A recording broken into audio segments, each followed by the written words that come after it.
बंदी छोड़ सतगुरु रामपाल जी भगवान की जय हो। परमपिता परमेश्वर सारी सृष्टि के रचनहार, कुल मालिक, असंख्य ब्रह्मांडों के रचयिता, जगत गुरु संत श्रोमणी सतगुरु रामपाल जी भगवान के चरण कमल में मुझ पवन दास का कोटि कोटि दंडवत प्रणाम। और आप सभी भाई बहनों को सत साहिब। पुण्यात्माओं, बीच में थोड़ी सी नेटवर्क की वजह से दिक्कत हो जाती है। 3 बजे का जो लाइव एपिसोड था उसमें बीच में नेटवर्क गायब हो गया था। उसके बाद दास ने वीडियो रिकॉर्डिंग के माध्यम से पूरा वीडियो बना के फेसबुक पे अपना जो पेज है शंका समाधान विद पवन दास, और यूट्यूब पे भी अपना चैनल है शंका समाधान विद पवन दास, दोनों पे दास ने अपलोड कर दिया है। आप जी वहां से उसको देख सकते हैं और शेयर कर सकते हैं। यह हमारा 6 बजे का शंका समाधान का एपिसोड है। और एक छोटी सी शंका है, हमारी एक बहन है, उन्होंने कहा कि भगत जी ये जो हिसार जेल से सतगुरुदेव जी के नाम से बताई जा रही ऑडियो जो संगत में वायरल की जा रही है, इनमें कितनी सच्चाई है?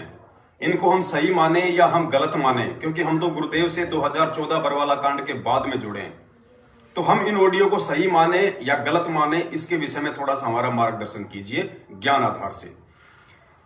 देखिए पुण्यात्माओं, इस परमपिता परमेश्वर सतगुरु रामपाल जी भगवान के सत्संगों की दुनिया में कहीं कोई व्याकरण आपको नहीं मिलेगी। और यदि इसकी कोई एकमात्र व्याकरण है तो वो है साध संगति। आपको साध संगति से ही परमेश्वर के सत्संगों का रहस्य मर्म सार समझ में आ सकता है, अन्यथा नहीं आ सकता। 10 मिनट के अंदर अंदर दास ये प्रयास करेगा आप जी को वर्तमान में सतलोक आश्रम मैनेजमेंट हरियाणा वालों द्वारा हिसार जेल से सतगुरुदेव जी की बताई जा रही ऑडियो की सच्चाई। समझना ना समझना आपके संस्कार और जो है बुद्धि के ऊपर डिपेंड करेगा। पुण्यात्माओं, वर्तमान में हम जानते हैं कि हमारी परीक्षा चल रही है, क्योंकि परमेश्वर ने 27 वर्षों तक बहुत अच्छे से हमारे को यह तत्व ज्ञान पढ़ाया है। और उस ज्ञान की परमात्मा आज हिसार जेल में बैठ के हमारी परीक्षा ले रहा है। पुण्यात्मा, विचार करने की बात है, जब परीक्षा होती है और परीक्षा के समय में यदि कोई विद्यार्थी अपने टीचर से किसी सवाल का आंसर पूछने का प्रयास करता है तो टीचर उसको नहीं बताता है। चाहे वो बच्चा उसको चाहे गलत लिखे चाहे उसको सही लिखे, टीचर कोई रिएक्शन नहीं देगा, टीचर नहीं बताएगा। लेकिन जो बच्चे होते हैं आपस में जो बैठे होते हैं आसपास, वो जरूर एक दूसरे को जो है वो बता देते हैं, नकल करवा देते हैं। तो यही स्थिति आज इस आध्यात्मिक क्षेत्र की है। यदि वास्तव में हमारी परीक्षा चल रही है तो पहली बात तो वो टीचर अपनी ऑडियो भेजेगा ही नहीं, और यदि भेज भी रहा है तो फिर ये उस विद्यार्थी की जिम्मेदारी बन जाती है कि वो बहुत ही सोच समझ के और उन बातों के ऊपर अमल करें जो उसे टीचर के द्वारा बताया जा रहा है। तो मैं ये बिल्कुल नहीं कहूंगा कि ये ऑडियो हिसार जेल से आती है। मेरा जो ज्ञान आधार है परमपिता परमेश्वर के सत्संगों के आधार से, वो ये है कि वर्तमान में हमारी परीक्षा है, और इस परीक्षा को हमने किसी 2 मिनट या 3 मिनट की ऑडियो आधार से नहीं, बल्कि वर्षों से परमपिता परमेश्वर सतगुरु रामपाल जी भगवान ने जो 3-3 घंटे के 4-4 घंटे के जो सत्संग कर रखे हैं, उन सत्संग रूपी ऑडियो को सुन के हमने स्वयं ही इसको फाइट करना है। 2 छोटे छोटे आप जी को सत्संग सुनाए जाएंगे परमपिता परमेश्वर जी के। निर्णय आपने स्वयं करना है, क्या सही है और क्या गलत है। पुण्यात्माओं, पूरी दुनिया गफलत में जी रही है। कोई राजनीति में पढ़ के, कोई बॉलीवुड में पढ़ के, कोई खेल में पढ़ के, वो सभी लोग अंत में कहां जाएंगे हम सबको पता है। अगर उस परमेश्वर के लोक में जाना है, अगर कोई जन्नत में जाना है, अगर कोई बैकुंठ में जाना है, अगर सदा सदा के लिए सुख प्राप्त करना है, ये शरीर छूटने के बाद में यदि आत्मा का मोक्ष होना है, तो पुण्यात्माओं ये इस पृथ्वी पे केवल चंद ही लोगों को ज्ञान है इस बात का कि वो रास्ता सिवाय परमपिता परमेश्वर सतगुरु रामपाल जी भगवान के सत भक्ति मार्ग के और कहीं नहीं है।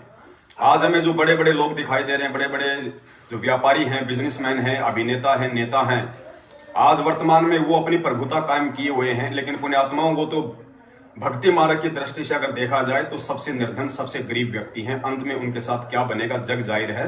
परमेश्वर कहते हैं, एक हरि की भक्ति बिन राजा गधा होए, माटी लदे कुम्हार के घास न डाला कोई। जब देश के प्रधानमंत्री का बिना भक्ति के आगामी जन्मों में ये हाल होने वाला है, तो छोटे मोटे अनिल अंबानी, टाटा, बिरला, अडानी की तो बात ही छोड़ दीजिएगा। तो सबसे पहले तो दास ये बताना चाहेगा कि ये आप और हम सभी आत्माओं का एक परम सौभाग्य है कि साक्षात सारी सृष्टि का रचनहार वो कबीर परमेश्वर 8 सितंबर 1951 में परमपिता परमेश्वर सतगुरु रामपाल जी भगवान का रूप बना के आप और हमारे को संभालने आ चुका है, प्रकट हो चुका है। और अब हम बात करते हैं इस ऑडियो के ऊपर, ये कितनी सही है कितनी गलत है। और वर्तमान में हमने, यदि हमारी परीक्षा चल रही है तो हमने उस ऑडियो को आधार बनाना चाहिए या नहीं बनाना चाहिए, जो हिसार जेल की बता के संगत में वायरल की जा रही है। दास का ज्ञान आधार से ये मत है कि वर्तमान में सतगुरुदेव जी की बताई जा रही हिसार जेल से आने वाली ऑडियो अगर सही है तो भी हमने उस ऑडियो को आधार नहीं बनाना चाहिए। यदि वो ऑडियो संगत में वायरल की जाती है तो आपकी जिम्मेदारी बनती है ऑडियो को आप जी सुनिए, सुनने के बाद में उसी परमपिता परमेश्वर ने साक्षात जो सत्संग किए 27 वर्षों से, उस सत्संग के आधार से उस ऑडियो में कही जा रही बातों का विश्लेषण कीजिए। यदि उस ऑडियो में वो बातें जो गुरुदेव के सत्संगों से मैच करती हैं, मेल खाती हैं, आप उनको एक्सेप्ट कीजिए। और जो बातें गुरुदेव के सत्संगों से मैच नहीं करती है, आप उनको छोड़ दीजिएगा। इसके लिए परमपिता परमेश्वर ने 2 ही रास्ते बताए हैं। यदि कोई धर्म संकट की स्थिति पैदा हो जाए या ऐसी कोई संशय वाली स्थिति यदि काल या उसके एजेंट संगत में पैदा कर दें, तो उस समय एक भगत ने क्या करना चाहिए, उसका रास्ता परमपिता परमेश्वर ने अपने सत्संगों के माध्यम से निकाल के रखा हुआ है। गुरुदेव ने क्या बताया पुण्यात्माओं कि परमात्मा ने अपना विधान बना के छोड़ रखा है। परमेश्वर ने अपना विधान बना के छोड़ रखा है। परमात्मा सिर में दर्द नहीं करता। उस विधान पे यदि उनका कोई भगत सही चलेगा तो उसको सही फल की प्राप्ति होगी, विधान को तोड़ेगा तो उसको कुछ भी प्राप्ति नहीं होगी सिवाय दुख और तकलीफों के। तो परमेश्वर ने एक त्योरियों के बीज का, त्योरियो एक घिया के जैसा आता है जिसको तुर्रई भी बोलते हैं, जिसकी सब्जी बनती है वो लंबी लंबी आती है 1-1.5 फुट की, जिसकी सब्जी बनती है त्योरू बोलते हैं, उसको तुर्रई भी बोलते हैं। तो परमेश्वर ने उसके बीज का एग्जाम्पल देते हुए आप और हमको अपना विधान समझाने का प्रयास किया है कि जिस प्रकार एक किसान एक बीज उस तुर्रई का खेत में डाल देता है, उसके बाद वो किसान टेंशन नहीं लेता है, उसके बाद वो बीज फलता है, क्योंकि बीज में परमपिता परमेश्वर ने अपना एक विधान डाल दिया कि ऐसे ऐसे बड़ा होगा, फिर ये बाहर निकलेगा, फिर अंकुरित होगा, फिर ये पौधा बनेगा, फिर इसके बेल लगेंगे, फिर इसके फल लगेगा। तो परमात्मा ने वो विधान बना के छोड़ दिया उस बीज में। अब परमात्मा सिर में दर्द नहीं करता। इसी प्रकार गुरु जी कह रहे हैं कि परमेश्वर ने भक्ति मार्ग का अपना विधान बना के छोड़ दिया, और परमेश्वर का विधान है 27 साल से किए गए सत्संग। अब जो उन सत्संगों को आधार बना के भक्ति मार्ग पे चलेगा वो सफल होगा। जो सत्संगों के विपरीत कोई क्रिया करेगा अपनी मनमर्जी से या किसी अन्य भगत के कहने से, तो फिर वो मनमाना आचरण हो जाएगा और फिर उसको क्या प्राप्ति होगी ये आप और हम सब जानते हैं। तो सुनिए, पहले परमपिता परमेश्वर का ये विधान उस तुर्रई के बीज के माध्यम से हमें गुरुदेव ने समझाने का प्रयास किया है, और आपको भी समझना चाहिए। केवल गुरुदेव के ज्ञान को आधार बनाना चाहिए वर्तमान में, ना कि देखा देखी में अपने स्टेट कोऑर्डिनेटर के पीछे चलना चाहिए, ना किसी नामदान संचालक के, ना कोऑर्डिनेटर के, ना ही गुरुदेव के कलयुगी काल एजेंट परिवार के पीछे। और उसको भी कह दिया कि तूने भी इसके ऊपर आसक्ता व्यक्त की है, तो परमात्मा के दिल से उतर गए हो और जाओ इसके साथ धक्के खाओ। तो इस ज्योत निरंजन ने फिर बहुत विनय करी कि मुझे यही रहने दे, बाहर ना निकाले। जोगजीत मेरी अर्ज कर दे परमात्मा से। जोगजीत ने कहा कि फाइनल फैसला है, जोगजीत रूप में परमात्मा ने कहा, और निकल गया यहाँ से। 2 सेकंड लगा बस।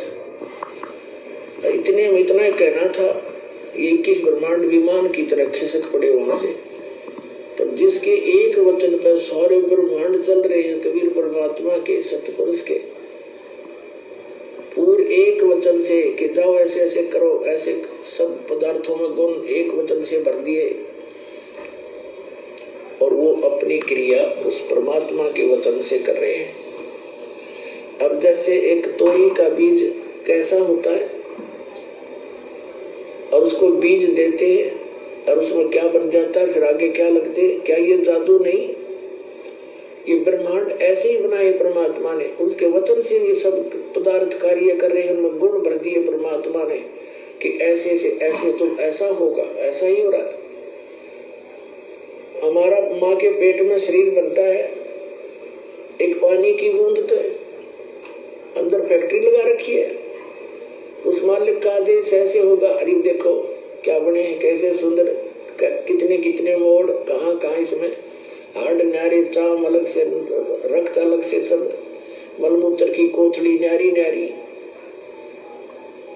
तो ये बना के दिखाओ साइंस वाले किसी मटेरियल से, ऐसे उस परमात्मा का ही मटेरियल है, उससे ये अनुसंधान कर लेते हैं और भूल जाते हैं भगवान को। तो सब गुण उसी के दिए हुए हैं, उनका आदेश है ऐसे ऐसे होगा, इसके बाद ऐसे होगा, वो ही हो रहा है। अब परमात्मा ने सारा कुछ बनाकर सिर में दर्द नहीं रखा, विधान बना दिया, ऐसा करेगा उसको ऐसा होगा, ऐसा करेगा उसको ऐसा फल मिलेगा, इस बीज से ये होगा, इसमें ये गुण है, सभी पदार्थ बनाकर भेज दिए। और फिर विधान बना दिया कि ये मंत्र जाप करोगे तो इस तरह लाभ होगा, ये आपकी आपत्तियां टल जाएंगी। तो उस विधान से हम परिचित नहीं थे, जिस कारण से हम दुख पा रहे थे। अब वो विधान इस दास को बता दिया परमात्मा ने और सरेआम कहने का आदेश दे दिया। पुण्यात्माओं, समझ में आपके आ गया होगा कि परमात्मा ने सब कुछ बना के अपने सिर में दर्द नहीं रखा, एक विधान बना दिया, ऐसा होगा तो ऐसा होगा, ऐसा करोगे तो ऐसा होगा। तो भक्ति मार्ग का जो विधान है वो परमेश्वर ने अपने सत्संगों में डाल दिया है। उन सत्संगों के अनुसार और जो मर्यादा जो गुरुदेव ने बताई है, जो सावधानियां बताई हैं, भक्ति मार्ग की जो क्रिया बताई है कि कहाँ पे हम फेल हो सकते हैं, कहाँ पे हम पास हो सकते हैं, किस प्रकार से काल हमारे को ठग सकता है, वो सारी विधि, सारी प्रोसीजर परमात्मा ने 27 वर्षों से अपने सत्संगों के माध्यम से हमें बता दी है। आज हिसार जेल में बैठ के परमात्मा सिर में दर्द नहीं लेगा। जो उनके सत्संगों के आधार से, उनके विधान आधार से जो जैसा चलेगा वैसा ही अपना फल पाएगा। और सब देख रहे हैं, सतलोक आश्रम मैनेजमेंट हरियाणा के पीछे चल के उल्टे कुकर्म करके 90% संगत वाले परमात्मा का विधान तोड़ रहे हैं। आज उनकी हालत क्या है? घर घर में झगड़े, अकाल मौतें। तो पुण्यात्माओं, इसी प्रकार से आप और हमने बड़ी सावधानी से इस भक्ति मार्ग पे गुरुदेव के ज्ञान को आधार बना के साध संगतियों से जुड़ के निरंतर आगे बढ़ते रहना है। अब देखिए पुण्यात्माओं, वो ऑडियो सही है या गलत है, हमें इस पचड़े में बिल्कुल नहीं पड़ना चाहिए। ऑडियो सही है तो भी ठीक है, अगर वो गलत है तो भी ठीक है, क्योंकि हमने उन ऑडियो के हिसाब से नहीं चलना। गुरुदेव ने जो भक्ति मार्ग का संविधान बता रखा है, सत्संग, हमने तो उस आधार से चलना है, क्योंकि भक्ति मार्ग का निर्धारण तो गुरुदेव के सत्संगों से होगा, उस ऑडियो से नहीं होगा। वो 2.5 मिनट की ऑडियो हमारे किसी काम की नहीं, हमारे काम के तो वो 2.5 घंटे की सत्संग रूपी ऑडियो है, जो परमेश्वर का भक्ति विधान है। तो परमेश्वर ने क्या बताया? यदि आपको ऐसी कोई धर्म संकट की स्थिति पैदा हो जाए, सही गलत का आप जी यदि कोई निर्णय नहीं कर पाते हैं, तो परमात्मा ने उसके 2 ही रास्ते बताए। परमात्मा ने ये रास्ता नहीं बताया कि मेरे पास आ जाना, मैं बता दूंगा, नहीं। परमेश्वर ने कहा कि 2 ही रास्ते हैं, आपका ज्ञान सही है या नहीं है, आपकी जो नियम है, जो क्रियाएं हैं वो सही है या नहीं है, उसके 2 ही रास्ते हैं। सबसे पहला रास्ता गुरुदेव ने बताया सत्संग। सत्संग से ही आप जी कंपेयर कर सकते हैं, ये तुलना कर सकते हैं कि आप जो क्रिया कर रहे हैं, आप जो भक्ति कर रहे हैं वो सही है या गलत है। और दूसरा रास्ता बताया परमात्मा ने कि जब आप उस धर्मराज के दरबार में खड़े होंगे, उस समय आपको मालूम पड़ेगा कि क्या सही है क्या गलत है। लेकिन जब आप धर्मराज के दरबार में खड़े होंगे तो वहां पे आपके पास में बचाव का कोई ऑप्शन नहीं होगा। इसलिए बचाव का एकमात्र ऑप्शन आज है, वर्तमान में है, और वो है गुरुदेव के सत्संग। तो सत्संगों से आपने निर्णय करना पड़ेगा कि वो ऑडियो सही है या गलत है। जितना उस ऑडियो में गुरुदेव के ज्ञान आधार से सही है वो सही है, जितना उसमें गलत है वो गलत है, वो हमने स्वीकार नहीं करना है। सुनिए परमपिता परमेश्वर जी का ये अटल संविधान। या तो सत्संग से आप अपने उस पासपोर्ट को, यानी अपने ज्ञान और साधना को सत्संग से तुलना कर सकते हो। सत्संग से उसको कंपेयर किया जा सकता है कि मेरा ज्ञान ठीक है, मेरी भक्ति ठीक है या नहीं है। अन्यथा फिर आपको उस समय पता चलेगा जब आप धर्मराज के दरबार में खड़े होंगे। पुण्यात्माओं, ये फाइनल संविधान है परमात्मा का, और ये बिचली पीढ़ी का समय है। परमेश्वर ने हमारे को ये शिक्षा, टेक्नोलॉजी, विज्ञान, ये सोशल मीडिया वाले ये इंस्ट्रूमेंट इसीलिए भगवान ने दिए हैं ताकि हम अपनी बुद्धि का प्रयोग करें और परमेश्वर के ज्ञान आधार से अच्छे बुरे की पहचान करें। कहे कबीर सोए जन मेरा, जो नीर खीर का करे ने बेरा।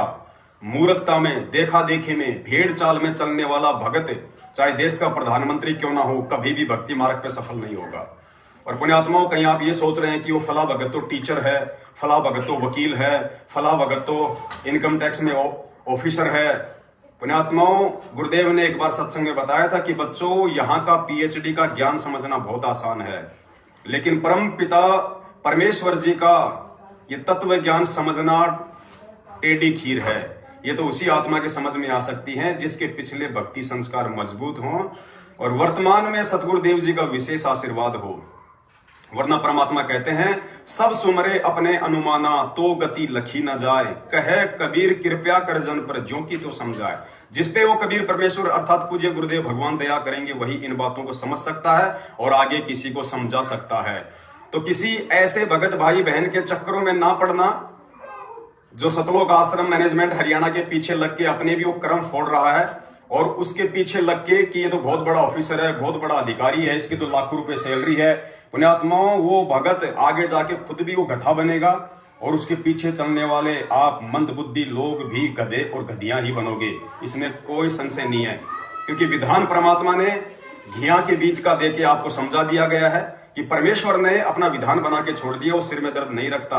अब ये भगत के ऊपर निर्भर करता है, वो गुरुदेव के सत्संगों की संगति करता है या किसी बड़े पद पोस्ट वाले भगत की संगति करता है। तो आपके सामने है, निर्णय आपको करना है। मिलते हैं रात को 9 बजे एक नई वीडियो के साथ में। तब तक के लिए इजाजत। वीडियो को ज्यादा से ज्यादा शेयर करें। बंदी छोड़ सतगुरु रामपाल जी परमेश्वर जी की जय हो। सत साहिब। जिसके सिर पर कृपा गुरु की, वो दुख कैसे आएगा। जिसके सिर पर कृपा गुरु की, वो दुख कैसे पाएगा। नाम गुरु जी का जप लेगा, नाम गुरु जी का जप लेगा, जीवन सफल बनाएगा। जिसके सिर पर